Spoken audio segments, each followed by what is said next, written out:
السلام علیکم بچوں، میں نثارہ عالم ٹیچر جسنوا گبرا۔ کل ہم نے پڑھا تھا میر تقی میر کے حالات زندگی کے بارے میں اور اس کی غزل۔ آج ہم پڑھیں گے خواجہ حیدر علی آتش۔ پہلے ہم اس کی حالات زندگی اور اس کی آتش کی غزل گوئی کے بارے میں پڑھیں گے، پھر اس کی غزل پڑھیں گے۔ خواجہ حیدر علی آتش فیاض آباد میں 1777 میں پیدا ہوئے۔ بچپن میں ہی ان کے والد کا انتقال ہو گیا، جس کی بنا پر ان کی تعلیم مکمل نہ ہو سکی، لیکن ان کی شاعرانہ صلاحیت نے انہیں جلد ہی فوراً محمد تقی خان ترکی کے دربار تک پہنچا دیا۔ نواب ترکی کے ساتھ وہ لکھنؤ آ گئے اور پھر وہیں کے ہو رہے۔ ان کے مزاج میں ایک فقیرانہ انداز تھا جو عمر کے ساتھ بڑھتا گیا۔ تقریباً تمام زندگی انہوں نے تنگی کے ساتھ گزاری اور کسی کے آگے ہاتھ نہیں پھیلایا۔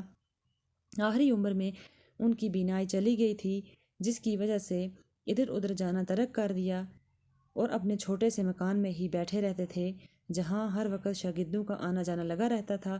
1847 کو انتقال ہوا۔ آتش کا درجہ اردو شاعری میں ایک گوناگون خصوصیت کا حامل ہے۔ آتش کے مزاج میں جو قلندرانہ شان تھی، وہ ان کی شاعری میں بھی نظر آتی ہے۔ ان کا لہجہ بلند آہنگ ہے، وہ چھوٹی اور معمولی بات کو بھی بڑی شان و شوکت سے بیان کرتے ہیں۔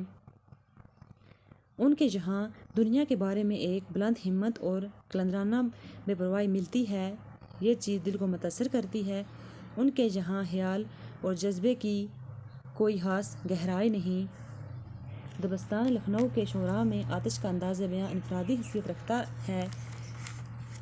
آتش کی زبان صاف، عام فہم اور مؤثر ہے۔ اس میں موتیوں کی سی چمک اور چاند کی سی کیفیت ہے۔ روزمرہ اور عام بول چال کی زبان کو وہ شاعرانہ حسن کاری سے شیریں بخش دیتے ہیں۔ آتش نے صرف غزل کے میدان میں ہی پرواز کی اور اپنی شیریں زبان سے غزل کو زندہ جاوید بنا دیا۔ ان کی غزل گوئی ایک مسلسل سعی ہے۔ وہ اول و آخر غزل گو تھے۔ ان کے کلیات میں سوائے غزلوں کے کسی دوسری صنف کا نشان تک نہیں ہے۔ لہٰذا یہاں اشارہ ملتا ہے کہ شاید اردو شاعری کی پوری تاریخ میں آتش سے پختہ تر غزل کا وفادار اور کوئی نہ ملے۔ ان کے شاگردوں میں صبا، خلیل، نسیم، مرزا شوق بہت مشہور ہیں۔ یہ تھی اس کی حالات زندگی اور شاعرانہ غزل، اس کی غزل گوئی۔ تو اب ہم اس کی غزل پڑھیں گے۔ اس کا پہلا شعر ہے: دہن پر ہیں ان کے گماں کیسے کیسے، کلام آتے ہیں درمیاں کیسے کیسے۔ دہن کہتے ہیں منہ کو، گمان چیک، کلام باتیں۔ شاعر اپنے محبوب سے مخاطب ہو کر کہتے ہیں کہ افسوس ہے آپ کی زبان پر میرے خلاف طرح طرح کی بدگمانیاں آتی ہیں، طرح طرح کی محال و باتیں سنتا رہتا ہوں۔ مجھے یہ سب نہ صرف عجیب لگتا ہے بلکہ اس کا غم پریشان کر رہا ہے، حالانکہ میں اتنا برا نہیں ہوں۔ دوسرا شعر: زمین چمن گل کھلاتی ہے کیا کیا، بدلتا ہے رنگ آسماں کیسے کیسے۔ گل کھلانا، انوکھا کام کرنا، رنگ بدلنا، حالت اور صورت تبدیل کرنا۔ شاعر فرماتا ہے کہ دنیا ایک عجوبہ ہے۔ زمین پر طرح طرح کے واقعات اور حالات ہوتے رہتے ہیں۔ کوئی چیز ہمیشہ ایک ہی حالت پر نہیں رہتی۔ دنیا میں عجیب و غریب تبدیلیاں ہوتی ہیں، مصیبتیں آتی ہیں، زمانے کی حالت بدلتی رہتی ہے۔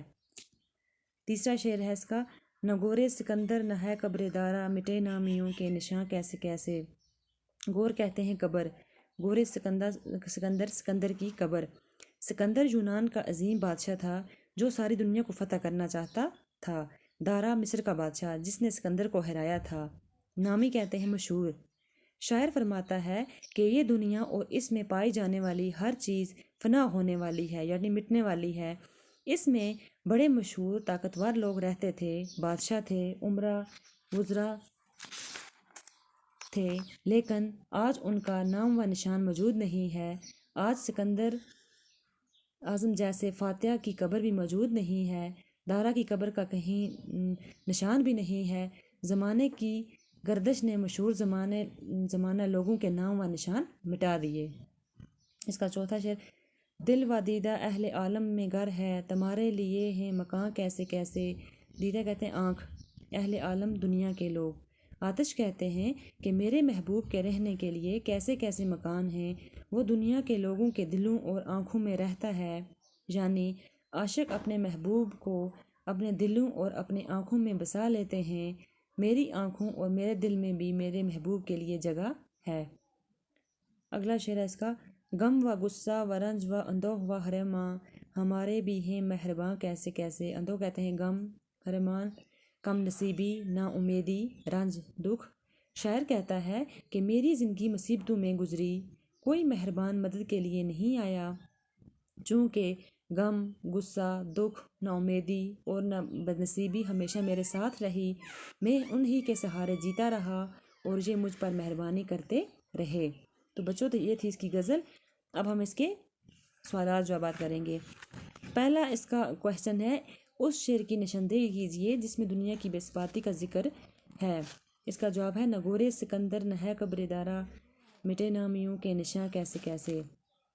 دوسرا اس کا کوشچن ہے، شاعر نے غم و غصہ اور رنج کو اپنے مہربانوں میں کیوں شامل کیا ہے۔ اس کا جواب ہے، شاعر کہتا ہے کہ میری زندگی مصیبتوں میں گزری، کوئی مہربان مدد کے لیے نہیں آیا، چونکہ غم، غصہ، دکھ، نا امیدی اور بدنصیبی ہمیشہ میرے ساتھ ہی رہی، میں انہی کے سہارے جیتا رہا اور یہ مجھ پر مہربانی کرتے رہے۔ اگلا کوشچن ہے، آتش کی شاعری پر نوٹ لکھیے جو ہم نے ابھی پڑھا۔ تو اگلا کوشچن ہے اس کا، شعر نمبر 3 کی تشریح کیجیے۔ شعر نمبر 3 ہے، نہ گورے سکندر نہ ہے قبر دارا، مٹے نامیوں کے نشاں کیسے کیسے۔ اس کا جواب ہے، شاعر فرماتا ہے کہ یہ دنیا اور اس میں پائی جانے والی ہر چیز فنا ہونے والی ہے۔ اس میں بڑے مشہور طاقتور لوگ رہتے تھے، بادشاہ تھے، امراء تھے، وزراء تھے، لیکن آج ان کا کوئی نام و نشان موجود نہیں ہے۔ آج سکندر اعظم جیسے فاتح کی قبر موجود نہیں ہے، دارا کی قبر کا کوئی نام و نشان نہیں ہے۔ زمانے کی گردش نے مشہور زمانہ لوگوں کے نام و نشان مٹا دیے۔ تو بچوں یہ تھی آتش کی غزل، اور اس کے ہم نے حالات زندگی اور اس کی غزل گوئی کے بارے میں پڑھا۔ تو انشاءاللہ کل ہم نیکسٹ سٹارٹ کریں گے۔ تو شکریہ۔